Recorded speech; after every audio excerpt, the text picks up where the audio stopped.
Hello everyone, आज हम GMI study point में मध्यकालीन भारत इतिहास जो बुक है हिस्ट्री की BHIS 2 सेकेंड ईयर की BA की, इसे पढ़ेंगे।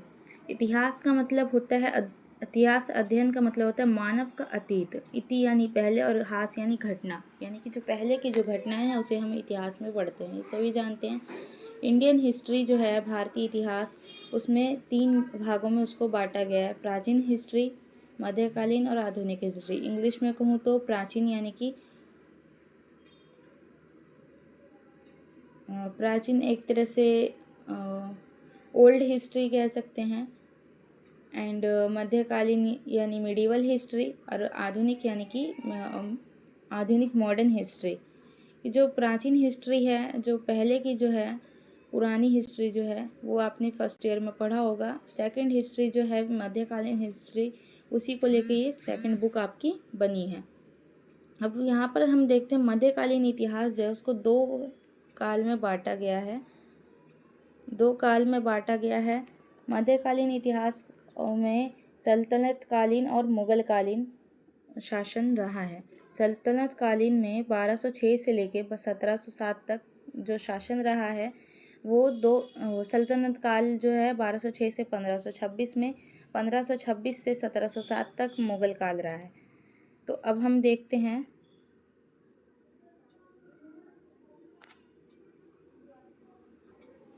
ये जो हिस्ट्री है हमारी, ये है मध्यकालीन भारत का इतिहास। मध्यकालीन भारतीय इतिहास में आपको पता होगा कि भारत पर पहले मुस्लिम शासक में से सबसे पहले अरब आए थे। अरब से जो आए थे शासक वो थे। अरब आक्रमणकारी ईरान से आए थे। मोहम्मद बिन कासिम अरब आक्रमणकारी अरबों के कहने पर आक्रमण करता है। सिंध प्रांत पर 712 में वह आता है और हमला करता है। सिंध प्रांत में दाहिर सेन शासक था उस दौर में जब मोहम्मद बिन कासिम ने आक्रमण किया भारत पर पहली बार।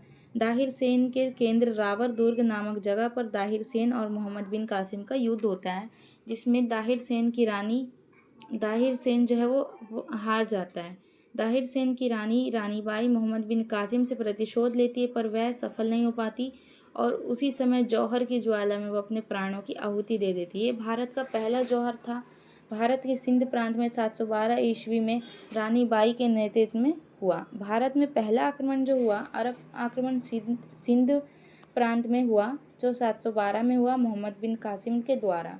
मोहम्मद बिन कासिम ने सिंध पर अपना आधिपत्य जमाया और मोहम्मद बिन कासिम ने सिंध प्रांत पर जजिया कर लगाया और जो जजिया कर था वो गैर मुसलमानों पर उन्होंने लगाया, मोहम्मद बिन कासिम ने। अरब के शासकों के कारण ही भारत में जो खजूर है और ऊँट है उसका प्रचलन शुरू हो गया।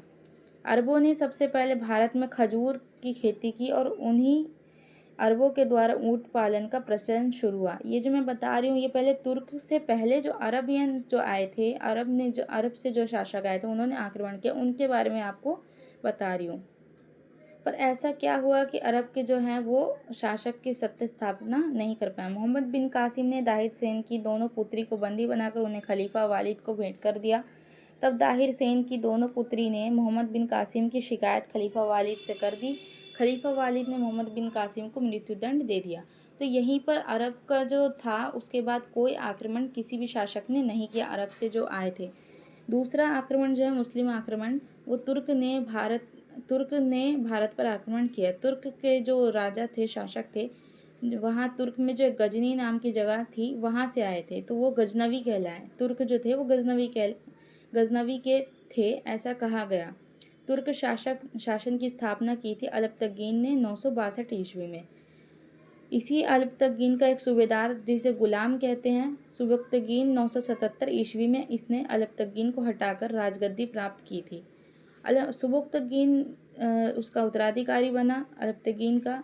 सुबक्तगीन पहला तुर्क आक्रमणकारी था जिसने भारत पर आक्रमण किया। इसी का पहला नाम आता है, तुर्कों में अगर पहला नाम आए कि किसने आक्रमण किया तो सुबक्तगीन का नाम आता है। सुबक्तगीन पहला तुर्क आक्रमणकारी थे जिसने भारत पर आक्रमण किया और सुबक्तगीन का उत्तराधिकारी महमूद गजनवी 998 ईस्वी को राज सिंहासन पर प्राप्त किया। अब महमूद गजनवी के बारे में थोड़ा जान लेते हैं कि महमूद गजनवी ने लगभग 1000 से 1027 ईस्वी तक लगभग 17 आक्रमण भारत पर किए। महमूद गजनवी के बाद किस तरह से मोहम्मद गौरी का जो काल आया दिल्ली सल्तनत में, वो हम देखेंगे, और किस तरह से गुलाम वंश की स्थापना हुई जो दिल्ली सल्तनत कालीन जो कहलाया तब से। महमूद गजनवी ने 1000 से 1027 ईस्वी तक लगभग 17 आक्रमण भारत पर किए। गजनवी ने पहला आक्रमण जयमल के विरुद्ध किया था। इतिहासकार मानते हैं कि जयमल ने महमूद गजनवी के आक्रमण से भयभीत होकर आत्महत्या कर ली थी। महमूद गजनवी ने 1000 ईस्वी में भारत पर आक्रमण किया। अब जो महमूद है, उस समय भारत पर अलग अलग शासक हुआ करते थे, अलग अलग शासकों का शासन था। उत्तर में जो था, कश्मीर में दिद्दा रानी का शासन था, कन्नौज में राज्यपाल का शासन था, दक्षिण में चंदेल विद्याधर का, पश्चिम में भीम प्रथम का, पूर्व में पाल वंश का शासक महीपाल का शासन था।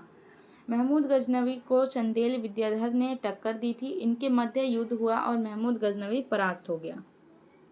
महमूद का जो छठा आक्रमण था, अब उसके जो आक्रमण थे जो इम्पोर्टेंट कहे जाते हैं, जो याद रखने के लायक हैं, वो जो टॉपिक इम्पोर्टेंट है, जो युद्ध उसने किए वो मैं बताती हूँ। छठा युद्ध जो था, उसने छठा आक्रमण जो था, जिसने ज्वालामुखी के मंदिर को उसने तोड़ दिया था भारत में, वो उसका छठा आक्रमण था महमूद का। 12वां आक्रमण जो उसने किया वो मथुरा और वृंदावन पर आक्रमण किया था। 15वां आक्रमण उसने गुजरात के सोमनाथ मंदिर पर आक्रमण किया था। 1025 में सोमनाथ मंदिर पर आक्रमण किया। अंतिम आक्रमण 1027 ईस्वी में उसने किया और 1030 ईस्वी में उसकी मृत्यु हो गई। महमूद गजनवी के बारे में जानकारी उसके दरबारी इतिहासकार कवि से पता चलता है। उसके जो दरबारी थे, जो उसके दरबार में रहा करते होंगे, वो 3 मशहूर थे, उतबी, अलबरूनी और फिरदौसी। उतबी की जो किताब थी वो किताब शाहनामा थी। अलबरूनी आपने पहले भी नाम सुना होगा, ये एक यात्री था जो भारत में आया भी था यात्रा के लिए। अलबरूनी जो था वो किताबुल हिंद लिखी उसने, और उतबी फिरदौसी जो था उसकी किताबुल यामिनी थी। ये जो मोहम्मद गौरी का जो साम्राज्य था उसको यामिनी साम्राज्य भी कहा जाता था।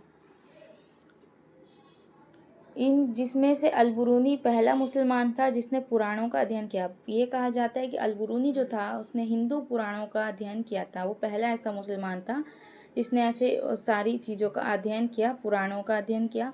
इसके बाद 17 आक्रमण परास्त के बाद महमूद गजनवी ने पंजाब और बिहार पर अपना संपूर्ण आधिपत्य स्थापित कर लिया था।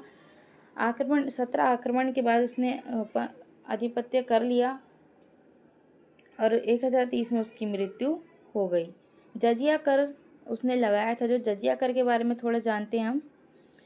ये कर गैर मुसलमानों से लिया जाता था। ये बच्चों, बूढ़ों और औरतों, विकलांग और ब्राह्मणों से नहीं लिया जाता था। मोहम्मद बिन कासिम के शासन के काल में। एक बार अब फिर से हम पढ़ते हैं कि मध्यकालीन भारतीय इतिहास का आरंभ दिल्ली सल्तनत की स्थापना के साथ होता है। दरबारी इतिहासकार विद्वानों का हवाला था। अब हम थोड़ा मोहम्मद गौरी के बारे में पढ़ते हैं, फिर जजिया कर के टॉपिक पे भी आते हैं कि आगे जजिया कर का क्या हुआ, कौन से राजा के शासन में। सुल्तान मोहम्मद गौरी गौर क्षेत्र का शासक था, इसलिए उसके नाम के आगे गौरी लगा, और उसने 1175 से 92 के बीच भारत पर कई आक्रमण किया। 1192 से 1206 ईस्वी तक मोहम्मद गौरी ने भारत में अपनी सत्ता स्थापना की। उसने अजमेर में तुर्क सत्ता की स्थापना की। इसके बाद अपने 2 सरदारों ऐबक तथा ताजुद्दीन के साथ मिलकर उसने बनारस, बयाना, ग्वालियर, बदायूं आदि प्रदेशों तक अपनी सत्ता का विस्तार किया। भारत में इस्लामिक सत्ता के विस्तार का श्रेय खिलजी शासकों को भी जाता है जो मोहम्मद गौरी के बाद आए। मध्य एशिया के तुर्क एक शक्तिशाली ताकत के रूप में सक्रिय थे। अब्बासीद खलीफाओं की ताकत कमज़ोर पड़ने के बाद तुर्कों ने मध्य एशिया पर अपना नियंत्रण कायम कर लिया और इस विस्तार की प्रक्रिया की शुरुआत 12वीं शताब्दी के अंतिम वर्षों में हुई। मुइजुद्दीन मोहम्मद की मृत्यु के समय तक तुर्कों ने बंगाल में लखनौती तक, राजस्थान में अजमेर और रणथंभौर तक शासन का विस्तार कर लिया था। इस दौरान कुतुबुद्दीन ऐबक, आरामशाह, शमशुद्दीन, इल्तुतमिश, बलबन आदि शासकों ने महत्वपूर्ण भूमिका निभाई।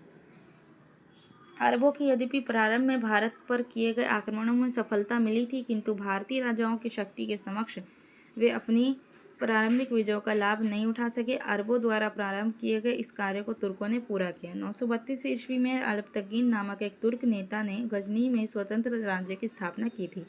अभी मैंने आपको बताया पूरी स्टोरी की किस तरह से अल्पतकीन आया, फिर उसका उत्तराधिकारी सुबुक्तकीन आया, उसके बाद उसके 2 पुत्र महमूद गजनवी और इस्माइल आए। अलबतगीन की मृत्यु के पश्चात कुछ समय तक गजनी में प्रीप्तिगीन शासन किया। उसके शासनकाल ने सर्वप्रथम भारत पर आक्रमण किया था। जयपाल ने 986 से 87 ईस्वी में विशाल सेना के साथ गजनी पर आक्रमण किया, किंतु दुर्भाग्यवश भीषण झंझावात के कारण जयपाल की सेना अत्यधिक क्षति हुई। उससे संधि करने पर विवश होना पड़ा। जयपाल ने अपने राज्य वापस लौटने के पश्चात संधि की शर्तों को मानने से इनकार कर दिया। सुबुक्तगीन ने जयपाल पर आक्रमण कर लगभग लमगान पर अधिकार कर लिया, उसे लूटा। महमूद का जन्म 1 नवंबर 971 ईस्वी को हुआ तथा 998 ईस्वी में राजगद्दी पर वो आसीन हुआ, अपने भाई इस्माइल को हटाकर। महमूद को यमीन उद दौला और यमीन उल उल्ला की उपाधि दी गई। उसके वंश को यमीनी वंश कहा गया, यमीनी साम्राज्य कहा गया। महमूद एक अत्यंत कुशल सेनापति, एक योद्धा था। उसमें मनुष्य को पहचानने की अत्यधिक क्षमता थी। जैसा कि मैंने कहा कि उसने कई आक्रमण किए। उसने 1000 ईस्वी में पेशावर पर आक्रमण किया, जो उस आधुनिक पाकिस्तान में है। उस वक्त पंजाब का हिस्सा हुआ करता था। 1008 में उसने आनंदपाल पर आक्रमण किया।